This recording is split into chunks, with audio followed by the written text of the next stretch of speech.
thank you very much for inviting me to read. And thank you, Little Patuxent Review, for selecting my story, In the Eulogy. In the Eulogy is what I hope will be the first story about a family of the family of an alcoholic living in Baltimore in a fairly well-to-do community. In the Eulogy.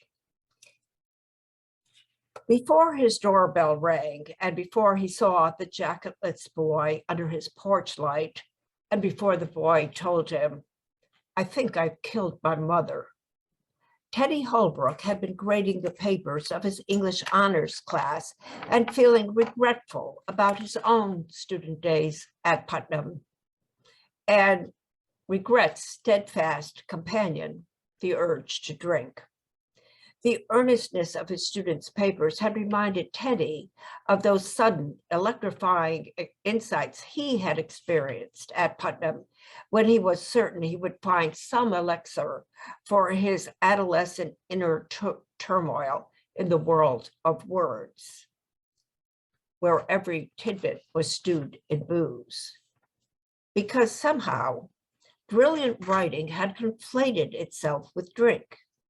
Although the alcoholic titans of American letters, Faulkner, Fitzgerald, Hemingway, were all dead by the time Teddy went to Putnam, their shadows fell across every blank sheet and screen. And then from Putnam, the association continued to Teddy's blurred days at Yale, and then his hard parting time in New York, and his marriage to Penny, one child, 2, 3, and jobs at one magazine or another, deadlines met or missed. And then the move back to Baltimore, where Penny at last executed the plan she'd been laying for 15 years and took their children and left. So by the time this story starts, Teddy has been divorced from Penny for several years, and he has remarried to a much younger emergency room physician. And he's living in this fairly well-to-do community, and he's gone back to teaching at his old prep school. So there Teddy was on a frigid Friday night, 7 years, 4 months, 3 days sober, reading his students' papers and recognizing in their freshness the backlit glow of his own erstwhile authorial dreams. And then the doorbell rang. Teddy's first thought was of his second wife, Lizzie, her shift in the ER ending soon, and the streets of Baltimore slushy at noon, or slick slaloms of ice by sundown. Nothing good comes of a ringing doorbell late on a Friday, February night. So Teddy went to the foyer and saw the jacketless boy under his porch light. Teddy knew him, Willie Tate, his first wife, Penny's stepson, and his own kid's stepbrother. Plus, the boy was a freshman at Putnam and lived on the street below Teddy's. Teddy opened the door. "Mr. Holbrook?" "Willie, what?" "I killed my mother." "What?" "I'm sorry to bother you, Mr. Holbrook, but I think I killed my mother. I pushed her, and she hit her head on the counter. I think she's dead." "Come in, Willie, come in." But then Teddy noticed the red speckles on the boy's shirt and stopped urging him inside. The boy began to shake. "I have to get back, Mr. Holbrook. I called the police. I think I'm going to be arrested. I just came to ask if you'd take care of our cat. She's very old. Just until my father comes back. He's skiing in Colorado." The boy turned and started down Teddy's front steps. So then Teddy, in this neighborhood, there are paved walkways linking one block to another.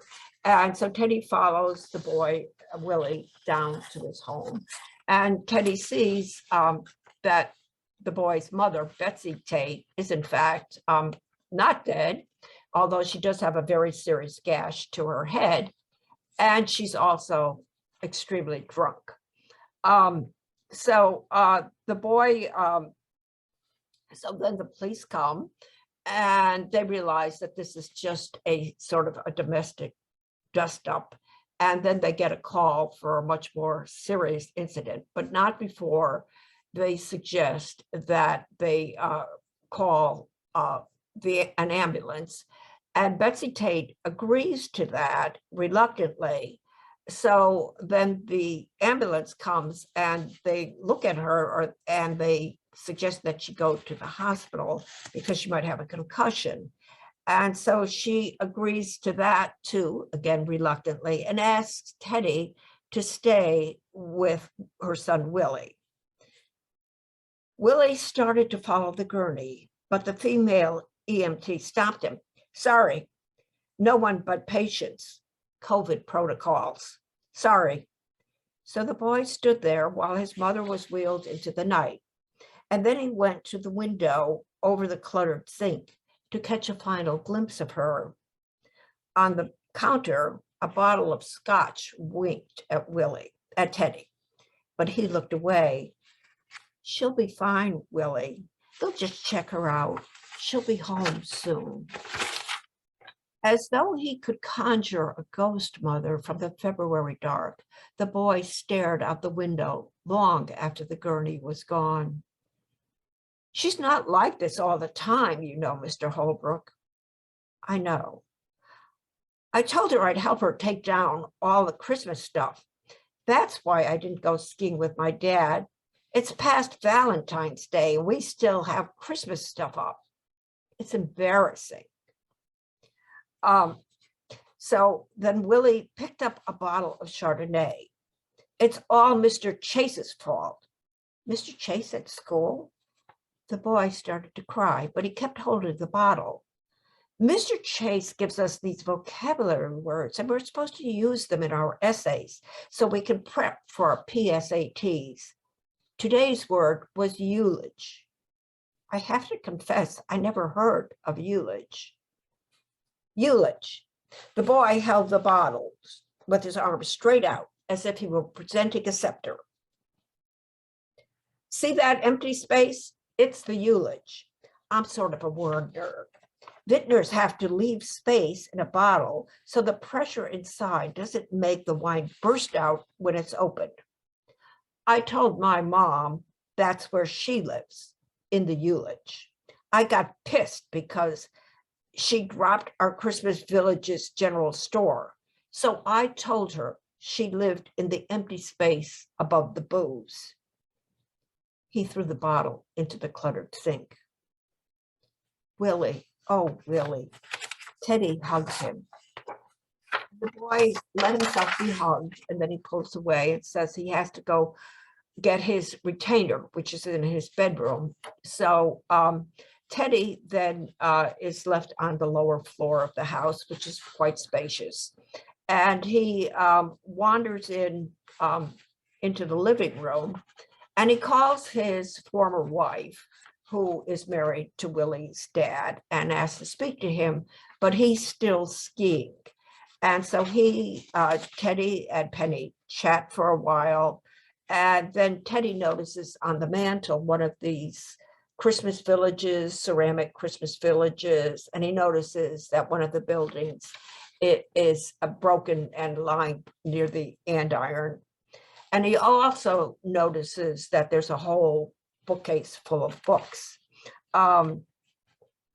So he says goodbye to his wife, his former wife, and then Willie comes back downstairs. The boy went to the fireplace, picked up a few ceramic shards, and made a half-hearted attempt to fit them together. You hungry, Willie? I'm not supposed to eat with my retainer. The cat wandered in, and the boy put the pieces of the broken building on the mantle, picked up the cat, and sat down beside Teddy. It's just that the general store was my favorite, and that's the one she broke. I made up stories about the whole village. I called it Wilton, short for Willytown. I started to think how it was weird to assume that all the people in that village just stopped living because we packed them away every year. I mean, that would mean that people would have to keep doing whatever they were doing. The people caroling would have to keep caroling. The kids skating would be skating in August. And that would make Willytown a sort of hell.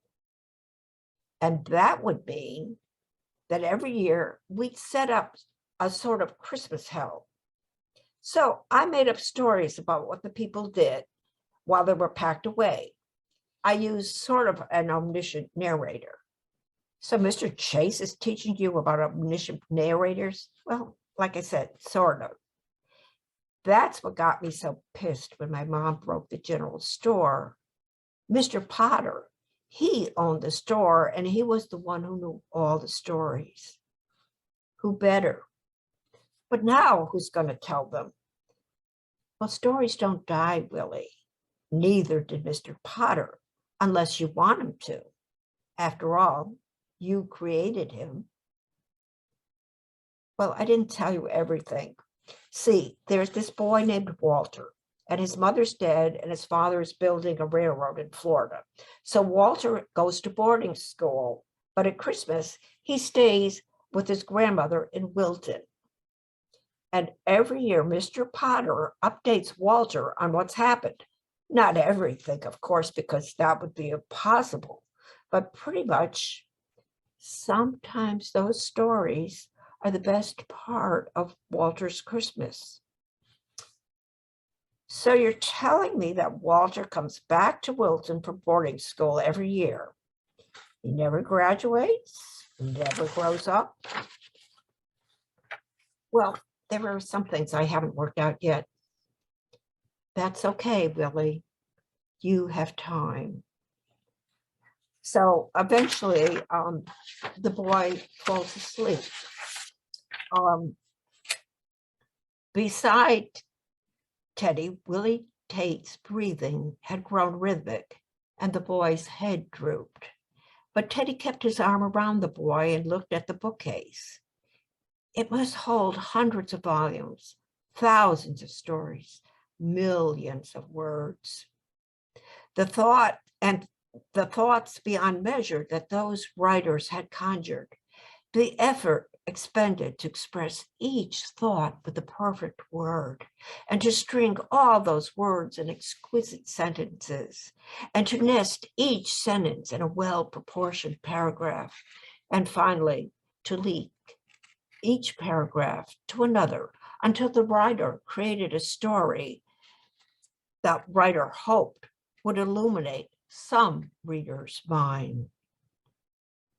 As though words, mere words, could ever express the variety of snowflakes falling on a Colorado mountain, or the confluence of hurt and circumstance that brought Teddy's own children's stepbrother to his front porch on a frigid night.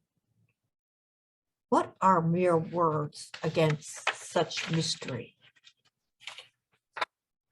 Teddy looked at the books.